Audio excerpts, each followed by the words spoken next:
tersembunyi yang selama ini tidak kita ketahui sebagai orang Indonesia. Apa kebenaran tersembunyi tersebut? Kebenaran tersembunyi tersebut yaitu Kiai Haji Muhammad Hashim Asy'ari, pendiri NU sekaligus pendiri Pondok Pesantren Tebu Ireng, mengingkari dengan keras adanya perayaan Maulid Nabi Kiai Hashim Asy'ari. Kiai Haji Hashim Asy'ari, pendiri NU, pendiri Pondok Pesantren Tebu Ireng, mengingkari keras adanya perayaan Maulid Nabi. Kita sebagai orang Indonesia tidak tahu selama ini, dibohongi, disembunyikan kebenaran ini agar umat Islam merayakan. Ini pernyataan Kiai Haji Hashim Asy'ari. Kenapa kalau kita berpedoman pada Kiai Hashim Asy'ari, pendapat kita mengikuti pendapat Kiai Haji Hashim Asy'ari, kenapa kita mengikuti perayaan Maulid Nabi? Kenapa tidak mengikuti langsung Kiai Haji Hashim Asy'ari? Mestinya kita mengikuti apa yang diwacanakan oleh Kiai Haji Hashim Asy'ari. Kalau memang kita mengikuti pendapat beliau, Kiai Haji Hashim Asy'ari melarang keras Kiai Haji Asy'ari. Di mana beliau melarangnya? Di dalam kitabnya, bisa dilihat nanti di dalam kitabnya, dalam At-Tanbihat Al-Wajibat Liman Yasna Maulid Bil Munkarat. Ini pendapat Kiai Haji Hashim Asy'ari. Ma'asyiral muslimin. Bismillahirrahmanirrahim. Assalamualaikum warahmatullahi wabarakatuh. Bismillah, alhamdulillah. Allahumma sholli ala sayyidina Muhammad wa ala alihi sayyidina Muhammad. Ilahi anta maksudi waridoka maklubi atini mahabbatak wa marifatak. Qulu subhanaka la ilma lana illa ma'alamtana innaka antal halimul hakim. Sedulur-sedulur yang diberkahi Allah, sesuai judul pada kesempatan video kali ini, yang mana yang akan kita bahas, kita tidak memejamkan mata, tidak memejamkan telinga, tentang apa-apa yang telah kita lihat bersama-sama, tentang apa-apa yang telah kita dengarkan bersama-sama. Ini ada salah satu ustadz, yang mana katanya Ustadz Yasir Hasan, ya kalau tidak salah, Ustadz Wahabi, yang mana beliau mengeluarkan statement atau beliau ini sedang mimbar atau sedang ceramah, sedang khutbah, yang mana beliau mengatakan sedemikian rupa sesuai tadi yang telah kita saksikan bersama-sama di video cuplikan awal ini, yang mana beliau katanya perayaan Maulid itu dilarang seperti itu. Lalu katanya bahkan yang lebih keji, beliau bahkan sampai memfitnah ini Hadratus Syekh Kiai Haji Hashim Asy'ari Jombang, yang mana yang telah kita tahu bersama-sama, beliau adalah Kiai Haji Hashim Asy'ari, seorang wali Allah, seorang yang sangat begitu luar biasa, seorang pendiri Nahdlatul Ulama, yang mana yang telah kita saksikan yaitu difitnah keji oleh Ustadz Wahabi, kalau tidak salah namanya Yasir Hasan, ya seperti itu. Jadi saya juga males sih terlalu mengingat-ingat namanya seperti itu. Sedulur-sedulur yang diberkahi Allah, kalau dalam tadi berbicaranya si Ustadz Wahabi itu, dia itu mengkutip dari karangan kitabnya Kiai Haji Hashim Asy'ari. Jadi Kiai Haji Hashim Asy'ari ini karena seorang waliullah, banyak karangan-karangan kitab-kitabnya beliau. Ini ada Ustadz Wahabi yang gagal paham dengan isi kitab Kiai Haji Hashim Asy'ari, yang mana dikutip dari kitab Kiai Haji Hashim Asy'ari, yaitu tentang kitab At-Tanbihat Al-Wajibat, yang mana di situ ada suatu berbicaranya beliau, yang mana liman yasna ala maulid bil munkarot, dan yang mana kalimat tersebut, hadis tersebut dimakan mentah-mentah oleh Wahabi dan tidak dikaji, dan lalu malah memfitnah kepada Kiai Haji Hashim Asy'ari, dan katanya larangan maulid, dan lalu Kiai Haji Hashim Asy'ari aja melarang maulid. Ini sangat-sangat fitnah, saudara.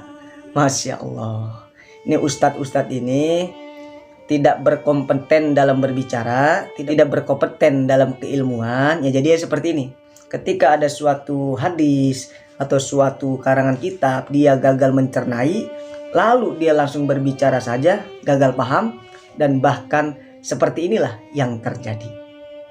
Yang dimaksud dalam kitabnya Kiai Haji Hasyim Asy'ari, dalam kitab An-Tanbihat liman yasna ala maulid bil munkarat, yang dimaksud oleh Kiai Haji Hasyim Asy'ari itu dalam kitabnya tersebut bukan berarti melarang maulid. Itu artinya maulid itu jangan dibarengi dengan kemungkaran. Contohnya seperti apa?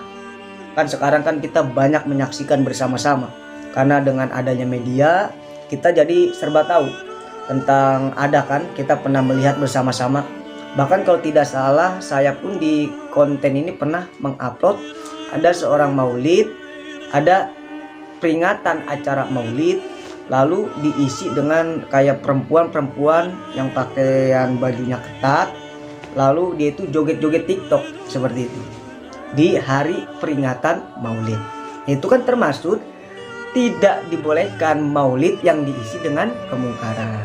Lalu ketika perayaan maulid itu kita minum minuman keras di tempat tersebut, itu tidak boleh.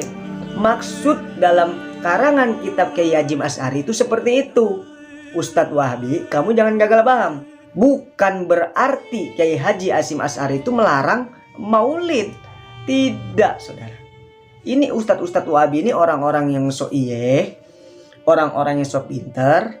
Ini kerjaannya itu mengkafir-kafirkan orang, mengsesat-sesatkan orang, membid'ah-bid'ahkan orang. Kalau ada orang yang beda dengan amalia dia, wah langsung tuh sama dia salah-salahin, dibid'ah-bid'ahkan. Aduh kacau saudara. Kadang-kadang saya suka geli dengan orang-orang seperti ini, ustadz-ustadz Wahabi ini yang sangat-sangat sering membid'ah-bid'ahkan orang lain. Kalau kata saya ini orang-orang kurang kerjaan.